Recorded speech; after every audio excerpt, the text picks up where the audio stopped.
Good morning or good afternoon. My name is Miss Fisher, and we are going to work today with colons and dashes for ACT prep. I just wanted to let you know I will be calling this particular dash an M dash. I'll write it right here. M dash, EM dash, because different dashes have particular names, and this one, if you look, it's when we get to them, it's a longer dash. It's not the short dash, and longer dashes are called M dashes, EMDASH. So if you hear me calling it that, it's just because I differentiate between the types of dashes. All right, so number one, we're going to just go through the questions and talk about the rules as we come across them. One, fish have the wildest names, fangtooth, blobfish, stargazer, and even snakehead. So this rule is about the colon, and a colon can function on one side of a list. So we have an independent clause, and then we have a colon and a list. That is the correct use for a colon. If we look at B, we have a comma in between names and the list. A comma cannot function as a colon does in that case, where you have an independent clause and a list, so that is incorrect. C has a period. The list is not an independent clause, therefore you cannot make it on a sentence by itself. Therefore, it cannot go in between the independent clause and the list. D gives us the option of having an independent clause in a list without any punctuation in between. That is also incorrect. Therefore, our correct answer is no change.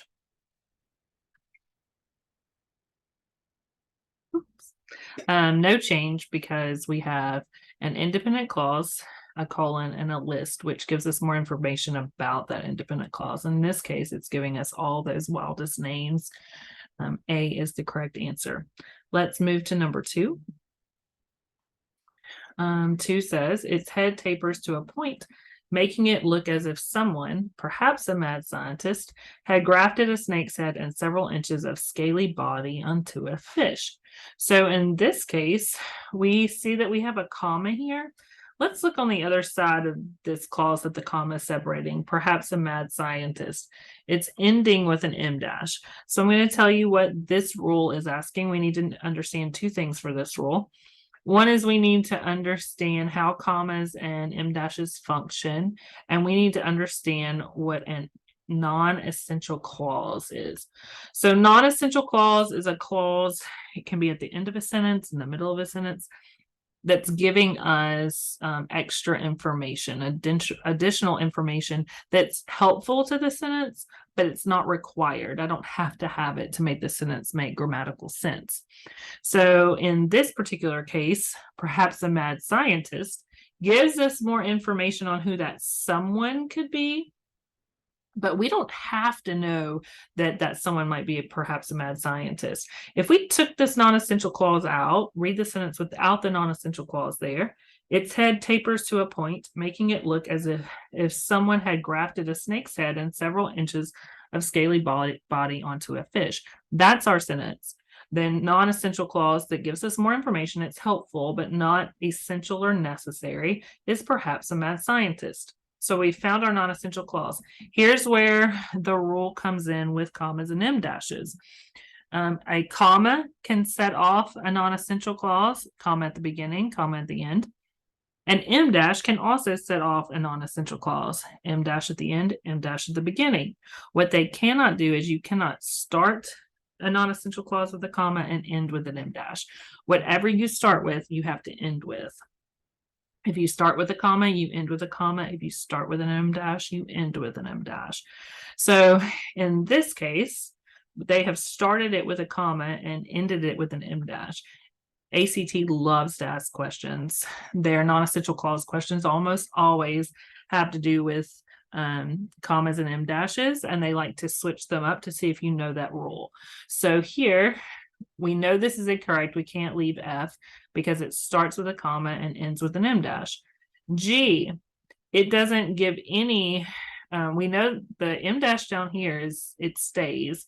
So they've ended a non-essential clause, but they didn't tell us where it begins. That is also incorrect. We cannot leave it that way. We have to begin the non-essential clause with punctuation. H is a colon. A colon cannot be used to separate non-essential clauses. It does not work like an M dash or a comma around non-essential clauses. So H is also incorrect. J, so we have someone, then we're starting our non-essential clause, and the non-essential clause here begins with an M dash. We look at the end, it ends with an M dash, it needs to begin with an M dash. The answer is J. Let's move to number 3. Now we have an actual question.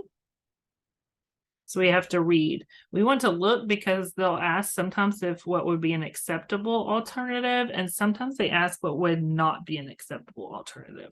So in this case, we're looking for another right or correct answer. Given the fish's wild appearance, comma, so we have dependent introductory clause. It's hardly a surprise that scientists have given it a nickname. Then we have an M dash Frankenfish. This actually works. The M dash can separate an idea, like naming that. We have the nickname, just like up here. We had a list on the other side that gave us the wildest names. This is a list that's just one item, and we've separated with an M dash. An M dash works here. So does a colon. So it's asking us what other acceptable alternatives. One is a period. So a period separates and tells me that I have an independent clause on either side. Well, just Frankenfish is not an independent clause. It needs to go with this idea. What's the nickname? Frankenfish. A does not work. B does not separate that independent clause with renaming or giving us the information of what the nickname is. We need some punctuation there. B does not work. C has a colon, and we said a colon works the same way in this instance as an M dash does. It can separate. Now, colons can't go on either side of non-essential clauses, but they can separate an idea on one side, like a colon then a list, or a colon and then a list of one item, or telling us it's what the nickname is. So C does work here. Let's look at D, semicolon. The same reason A does not work, a period, is the reason why a semicolon does not work, because the semicolon tells me I have an independent clause on either side. I've separated the Frankenfish from the idea that it's the nickname, therefore it does not work. Our answer is C. Let's move down. All right, we have more questions about colons and M dashes. Here we have, it is immense, M dash, larger, in fact, than Belgium.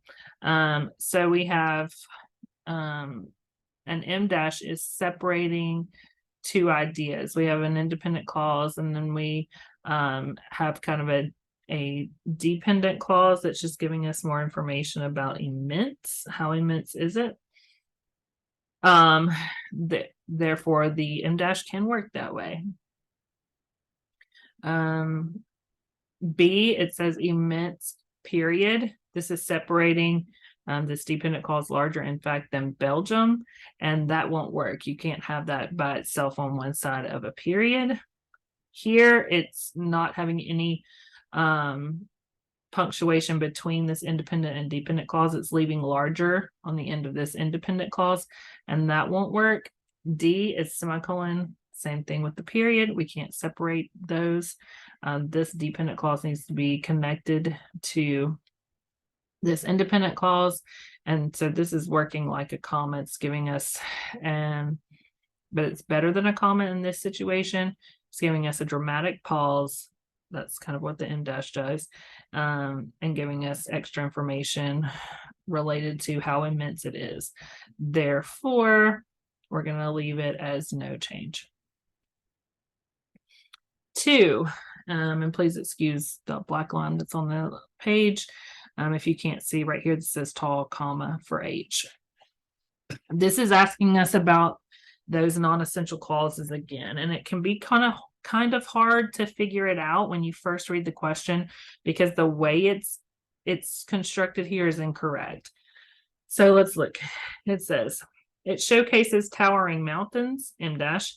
Mount St. Elias stands over 18,000 feet tall, as well as glaciers. Well, if we don't know this is a non-essential clause, towering mountains, Mount St. Elias stands over 18,000 feet tall. It's giving more information about how towering it is. Then that can get confusing. But let's look at where the sentence is. It showcases towering mountains as well as glaciers. That's the sentence. The fact that you see an M dash here, giving the dramatic pause, you can look and see, okay, this might be a non-essential clause. It starts with an M dash. We know if it starts with an M dash and non-essential clause needs to end with an M dash. So let's look. This does not work. G, my non-essential clause ends at tall. So I need the punctuation in between tall and as well as. Here it gives me an M dash. I've started with an M dash. The non-essential clause would end with an M dash. This is a possibility. H gives me punctuation after tall, but it says it has a comma. Well, commas work if you start with a comma, but they started their non-essential clause with an M dash. Therefore, I have to end with an M dash. So after tall, I cannot have a comma. H is incorrect. J has a semicolon. Semicolons cannot go around non-essential clauses because they indicate independent clauses or complete sentences. Therefore, J does not work. Our correct answer is G. We have a non-essential clause separated by 2 M dashes. 3, which of the following would not, okay, so there's that special word we need to look for in ACT questions, be an acceptable alternative to the underlined portion. So the underlined portion is correct. We need to look at the answer that is not an acceptable alternative. And appropriate for Alaska, just getting there is an adventure. So that's a complete sentence. And then on the other side, we have a colon. On the other side, it's a long day's drive just to reach the long, rough road leading to the park. We have another independent clause. So the colon is separating 2 independent clauses, giving us more information connected to the first independent clause that works. So let's look at another way. We need to find one that's not right. So let's look at B. We have and appropriate for Alaska, just getting there is an adventure, independent clause. They've put a comma and then another independent clause. Well, if we know our rules about commas, we know that we have 2 independent clauses and a comma, we must have a comma and a conjunction. There's no conjunction here, just a comma separating 2 independent clauses. I'm just going to kind of put a dot here because that's incorrect. It would not be an acceptable alternative. Let's just make sure and look at our other options. C has a period. Oh, I think I skipped A. Let's look at A really quickly. Semicolon. A semicolon can act just like the colon is working in this instance. It's separating 2 independent clauses. A semicolon separates 2 independent clauses. And so that is correct. So it would be an acceptable alternative, so it can't be our answer. We went over B. C, a period. A period works like the semicolon and the colon in this instance. Therefore, it's separating 2 independent clauses. That works. D, an M dash. In this case, an M dash can go in between 2 independent clauses, giving you a longer pause between those. Therefore, D works. Therefore, the one that does not work is the comma in between 2 independent clauses, B. I hope this helps with just learning some new rules or reviewing rules about dashes and colons for the ACT. We'll be back the rest of this week and some of next week to keep working with colons and dashes. Good luck on the ACT.